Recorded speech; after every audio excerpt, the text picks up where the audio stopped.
Halo teknisi lover, bertemu kembali bersama teknisi bertopeng. Salam horor. Kami berharap seluruh teknisi lover semua yang saat ini sedang di rumah dalam rangka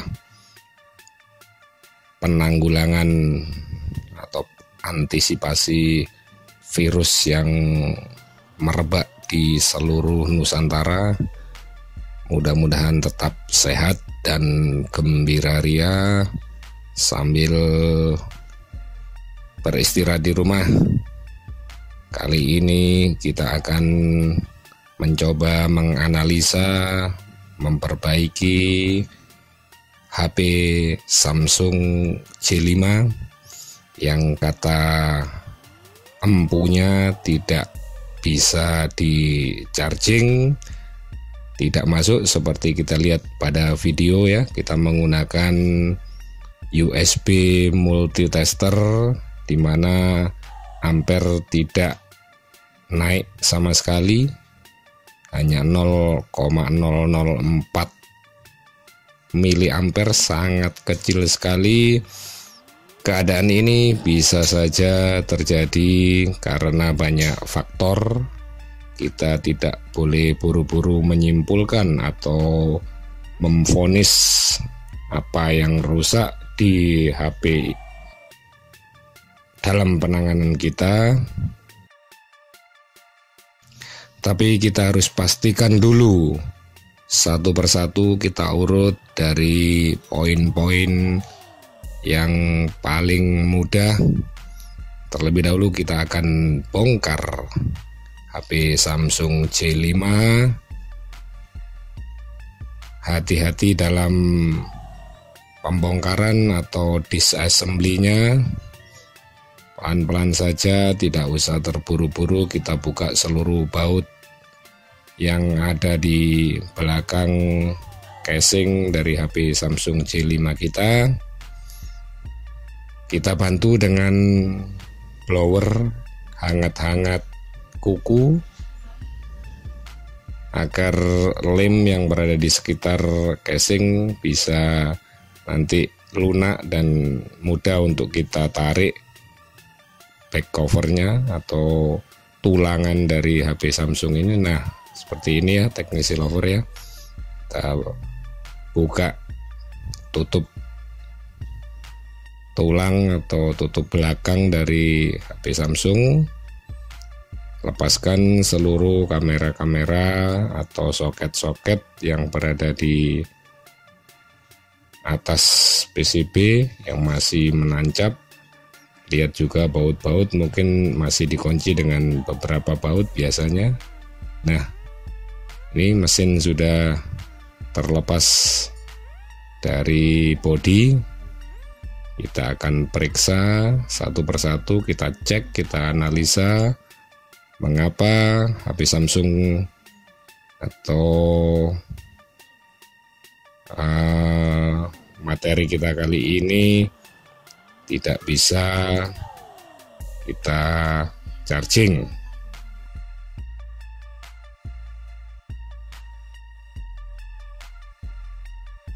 Bagaimana teknisi lover di daerah kalian ya? Apa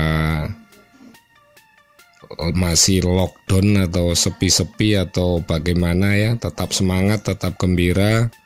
Di tengah situasi ini kita berdoa mudah-mudahan bangsa Indonesia segera pulih, segera terbebas dari segala wabah, penyakit, musibah, bencana. Nah, ternyata terdapat korosi di IC di atas konektor.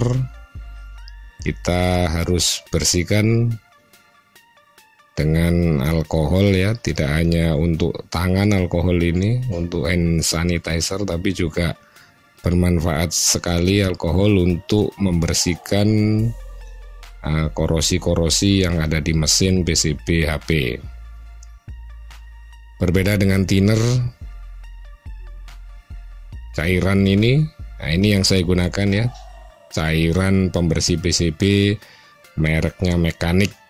Ini bukan promosi, tapi kebanyakan teknisi menggunakan thinner yang harga per liternya itu sekitar Rp20.000. Tapi jika menggunakan khusus cairan ini atau alkohol, lebih cepat menguap, lebih cepat kering. Nah, analisa pertama teknisi lover ya, kita akan sambungkan langsung saja ke cas atau ke charger kita. Dengan terlebih dahulu tadi kita bersihkan korosi-korosi di seluruh mesin HP jika terdapat bekas-bekas air atau water damage. Kita cek konektor dengan menancapkan kabel charging, kita cek plus minus. Kita bisa lihat di avometer kita tidak terdapat nilai tegangan sama sekali.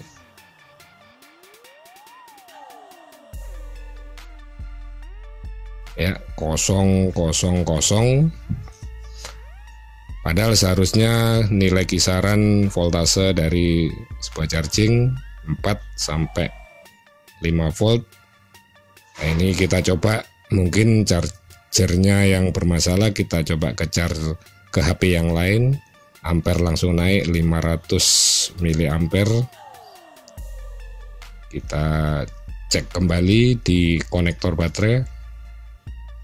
Ternyata sama juga, tidak ada nilai tegangan sama sekali.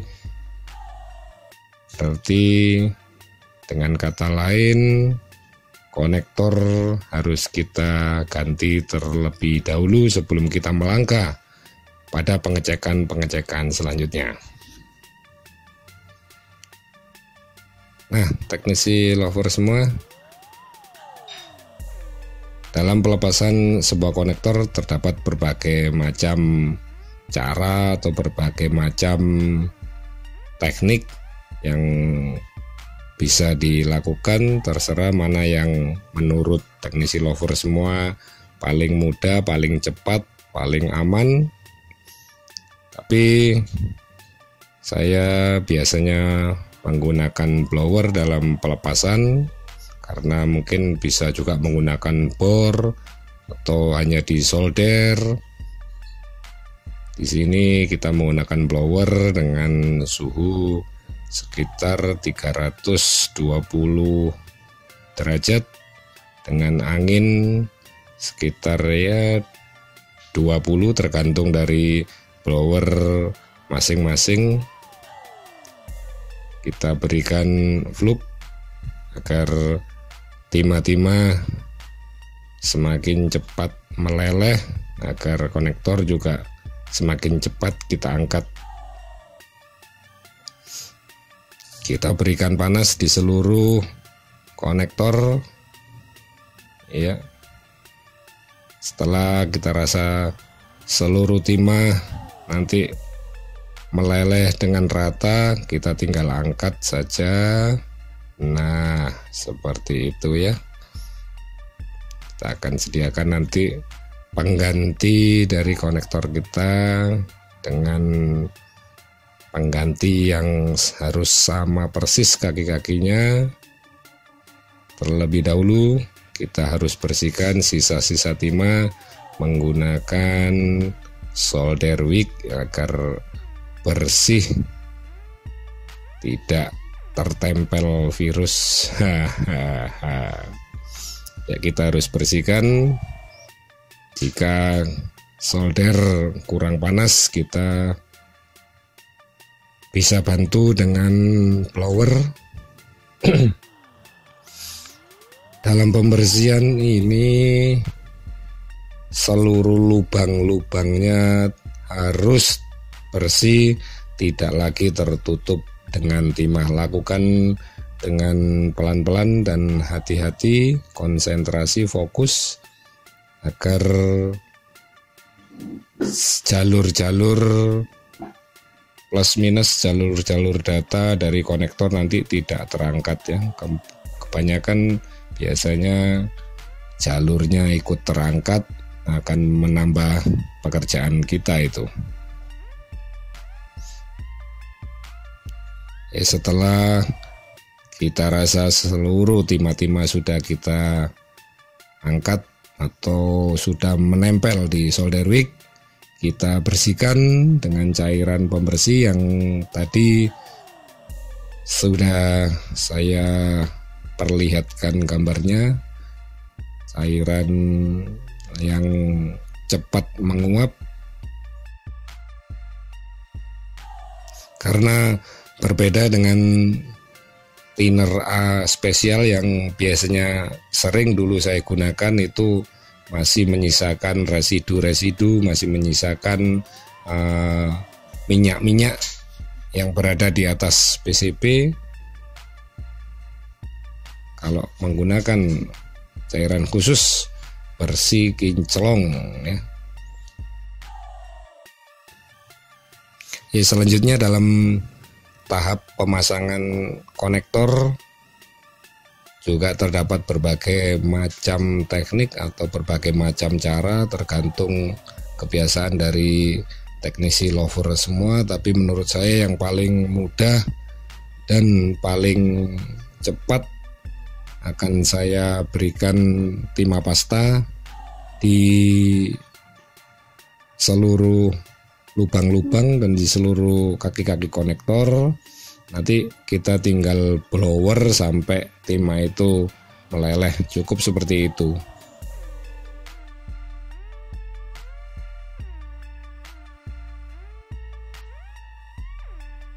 Karena biasanya banyak teknisi-teknisi yang lain juga menggunakan blower, tidak menggunakan timah pasta, ditempelkan terlebih dahulu, baru disolder kakinya satu persatu. Seperti ini ya. Setelah kita rasa timah sudah meleleh dengan sempurna, kita tambahi dengan sedikit fluk. Gunakan fluk yang baik, yang original, agar pekerjaan kita bisa sempurna ya.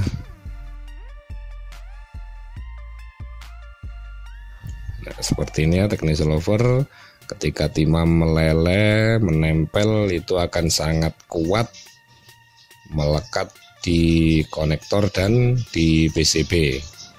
Karena berbeda dengan hanya menggunakan solder, itu tumpuan atau lengketnya tidak sama atau kurang kuat menurut saya ya. Tapi itu semua tergantung dari selera teknisi lover semua, mau menggunakan cara yang mana, monggo.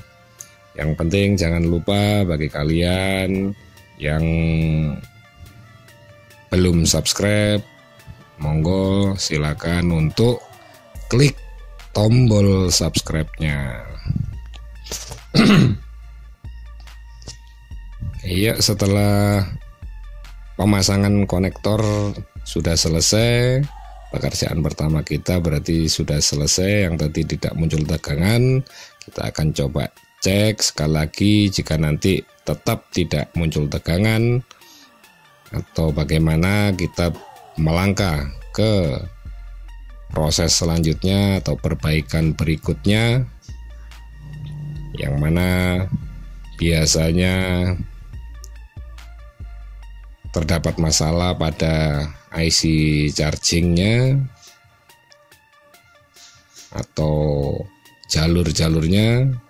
Terlebih dahulu kita akan cek dulu, akan analisa apakah yang tadi tidak muncul tegangan sekarang sudah ada tegangannya. Kita lihat di USB multitester kita, langsung naik ampere meter, yaitu 130-an miliampere ya. Kita cek di kaki konektor. Nah, di sana sudah terlihat 4,7 sekian ya, 4,7 sekian volt. Berarti tegangan sudah masuk di konektor charger. Lalu di konektor baterai kita cek juga apakah sudah ada nilai. Oh, sudah ada nilai 4,2 sekian ya teknisi lover. Nah, kita akan coba nanti dengan baterai, dengan LCD, apakah sudah tampil gambar petir atau proses chargingnya. Kita akan rakit kembali ke bodi mesin kita ya, Samsung J5 yang tadi tidak di charging, tidak bisa melakukan proses pengisian. Setelah kita bongkar, kita cek, ternyata ada bekas water damage, ada bekas air korosi di sekitar komponen-komponen yang ada di atas konektor charger. Lalu tadi prosesnya sudah kita bersihkan seluruh korosi-korosi yang menggunakan cairan khusus pembersih HP. Lalu kita tadi sudah mengganti konektor chargernya. Sekarang akan kita coba menggunakan baterai. Kita lihat di ampere meternya di USB multitester. Perhatikan ya.